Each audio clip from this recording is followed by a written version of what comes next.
Kidnapped by Robert Louis Stevenson. Chapter 21. The Flight in the Heather. The Heugh of Corrynakiegh. Early as day comes in the beginning of July, it was still dark when we reached our destination, a cleft in the head of a great mountain, with a water running through the midst, and upon the one hand a shallow cave in a rock. Birches grew there in a thin, pretty wood, which a little farther on was changed into a wood of pines. The burn was full of trout, the wood of cushat doves. On the open side of the mountain beyond, wops would always be whistling, and cuckoos were plentiful. From the mouth of the cleft we looked down upon a part of Marmore, and on the sea loch that divides that country from Appin, and this from so great a height as made it my continual wonder and pleasure to sit and behold them. The name of the cleft was the Heugh of Corrynakiegh, and although from its height and being so near upon the sea, it was often beset with clouds, yet it was on the whole a pleasant place, and the 5 days we lived in it went happily. We slept in the cave, making our bed of heather bushes, which we cut for that purpose, and covering ourselves with Allen's greatcoat. There was a low concealed place in a turning of the glen, where we were so bold as to make fire, so that we could warm ourselves when the clouds set in, and cook hot porridge, and grill the little trouts that we caught with our hands under the stones overhanging the banks of the burn. This was indeed our chief pleasure and business, and not only to save our meal against worse times, but with a rivalry that much amused us, we spent a great part of our days at the waterside, stripped to the waist and groping about, or, as they say, guddling for these fish. The largest we got might have been 1/4 pound, but they were of good flesh and flavor, and when broiled up upon the coals, lacked only a little salt to be delicious. In any by-time, Allen must teach me to use my sword, for my ignorance had much distressed him, and I think besides, as I had sometimes the upper hand of him in the fishing, he was not sorry to turn to an exercise where he had so much the upper hand of me. He made it somewhat more of a pain than need have been, for he stormed at me all through the lessons in a very violent manner of scolding, and would push me so close that I made sure he must run me through the body. I was often tempted to turn tail, but held my ground for all that, and got some profit of my lessons, if it was but to stand on guard with an assured countenance, which is often all that is required. So, though I could never in the least please my master, I was not altogether displeased with myself. In the meanwhile, you are not to suppose that we neglected our chief business, which was to get away. "It will be many a long day," Allen said to me on our first morning, "before the redcoats think upon seeing Corrynakiegh. So now we must get word to James, and he must find the siller for us." "And how shall we send that word?" says I. "We are here in a desert place, which yet we dare not leave, and unless ye get the fowls of the air to be your messengers, I see not what we shall be able to do." "Aye," said Allen, "ye're a man of small contrivance, David." Thereupon he fell in a muse, looking in the embers of the fire, and presently, getting a piece of wood, he fashioned it in a cross, the 4 ends of which he blackened on the coals. Then he looked at me a little shyly. "Could ye lend me my button?" says he. "It seems a strange thing to ask a gift again, but I own I'm laith to cut another." I gave him the button, whereupon he strung it on a strip of his greatcoat, which he had used to bind the cross, and tying in a little sprig of birch and another of fir, he looked upon his work with satisfaction. "Now," said he, "there is a little clachan," what is called a hamlet in the English, not very far from Corrynakiegh, and it has the name of Lowland Scots. There are living there many friends of mine whom I could trust with my life, and some that I'm no just sure of. You see, David, there will be money set upon our heads.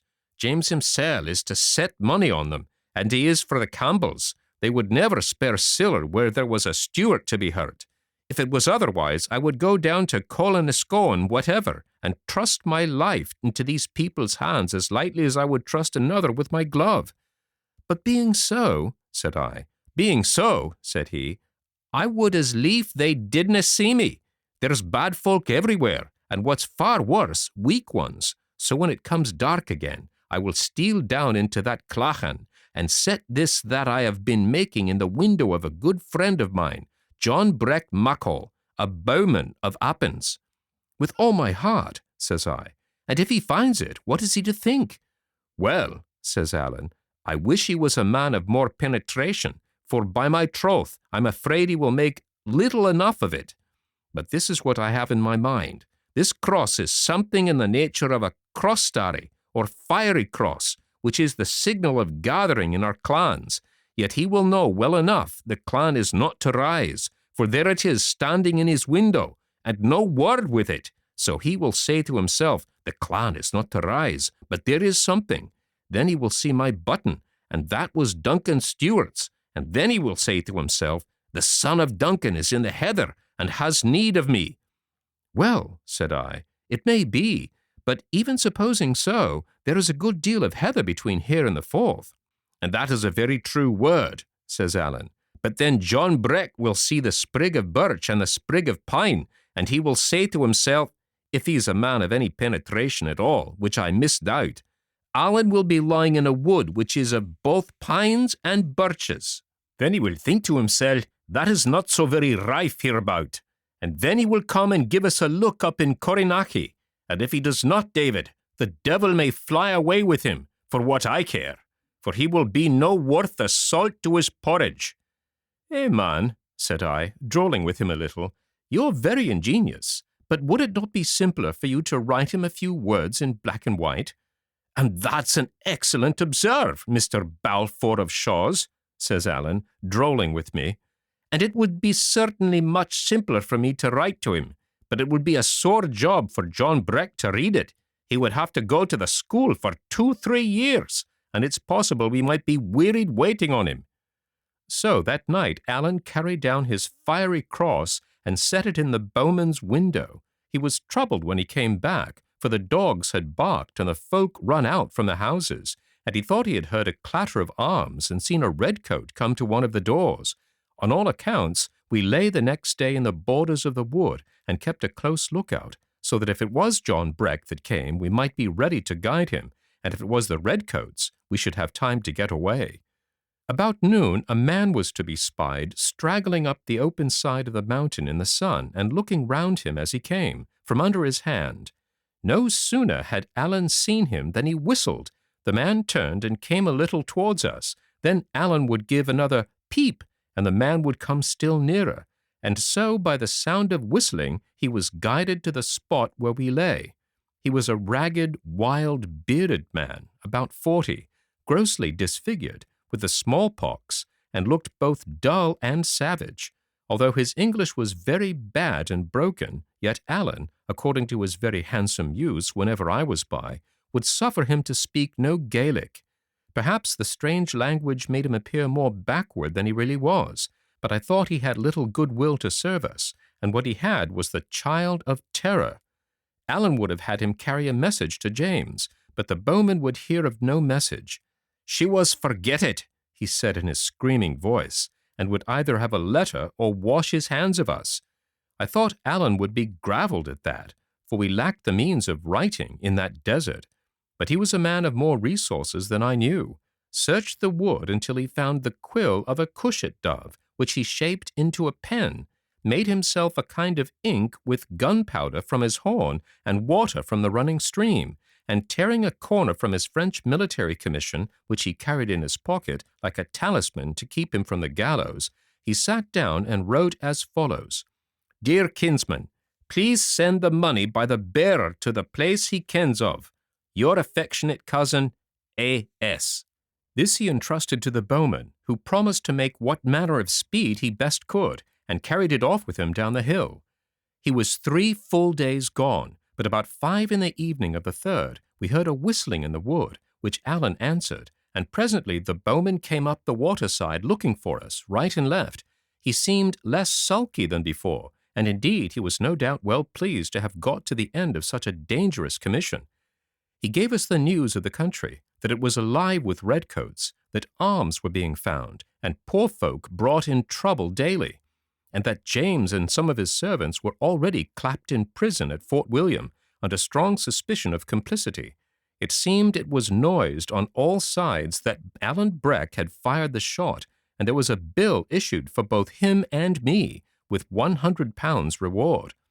This was all as bad as could be, and the little note the bowman had carried us from Mrs. Stewart was of a miserable sadness. In it she besought Alan not to let himself be captured, assuring him if he fell in the hands of the troops, both he and James were no better than dead men. The money she had sent was all that she could beg or borrow, and she prayed heaven we could be doing with it. Lastly, she said she enclosed us one of the bills in which we were described. This we looked upon with great curiosity, and not a little fear, partly as a man may look in a mirror, partly as he may look into the barrel of an enemy's gun to judge if it be truly aimed. Alan was advertised as a small, pock-marked, active man of 35 or thereby, dressed in a feathered hat, a French side-coat of blue with silver buttons, and lace a great deal tarnished, a red waistcoat and breeches of black shag, and I as a tall, strong lad of about 18, wearing an old blue coat, very ragged, an old Highland bonnet, a long homespun waistcoat, blue breeches, his legs bare, low country shoes, wanting the toes, speaks like a Lowlander, and has no beard. Alan was well enough pleased to see his finery so fully remembered and set down, only when he came to the word tarnish, he looked upon his lace like one a little mortified. As for myself, I thought I cut a miserable figure in the bill, and yet was well enough pleased too, for since I had changed these rags, the description had ceased to be a danger and become a source of safety. "Alan," said I, "you should change your clothes." "Na, troth," said Alan, "I have nae others. A fine sight I would be if I went back to France in a bonnet." This put a second reflection in my mind, that if I were to separate from Alan and his telltale clothes, I should be safe against arrest, and might go openly about my business. Nor was this all, for suppose I was arrested when I was alone, there was little against me, but suppose I was taken in company with a reputed murderer, my case would begin to be grave. For generosity's sake, I dare not speak my mind upon this head, but I thought of it none the less. I thought of it all the more, too, when the bowman brought out a green purse with 4 guineas in gold, and the best part of another in small change. True, it was more than I had, but then Alan, with less than 5 guineas, had to get as far as France. I, with my less than 2, not beyond Queen's Ferry, so that taking things in their proportion, Alan's society was not only a peril to my life, but a burden on my purse. But there was no thought of the sort in the honest head of my companion. He believed he was serving, helping, and protecting me, and what could I do but hold my peace and chafe and take my chance of it? "It's little enough," said Alan, putting the purse in his pocket, "but it'll do my business. And now, John Breck, if ye will hand me over my button, this gentleman and me will be taking for the road." But the bowman, after feeling about in a hairy purse that hung in front of him in the Highland manner, though he wore otherwise the Lowland habit with sea trousers, began to roll his eyes strangely, and at last said, "Her Nansel will lost it," meaning he had thought he had lost it. "What?" cried Alan. "You will lose my button? That was my father's before me? Now I will tell you what is in my mind, John Breck. It's in my mind this is the worst day's work that ever ye did since ye were born." And as Alan spoke, he set his hands on his knees and looked at the bowman with a smiling mouth and that dancing light in his eyes that meant mischief to his enemies. Perhaps the bowman was honest enough. Perhaps he had meant to cheat, and then, finding himself alone with 2 of us in a desert place, cast back to honesty as being safer. At least, and all at once, he seemed to find that button and handed it to Alan.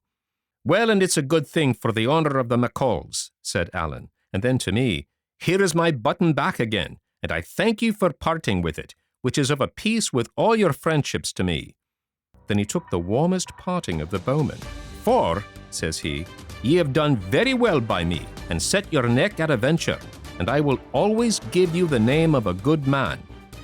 Lastly, the bowman took himself off by one way, and Alan and I, getting our chattels together, struck into another to resume our flight.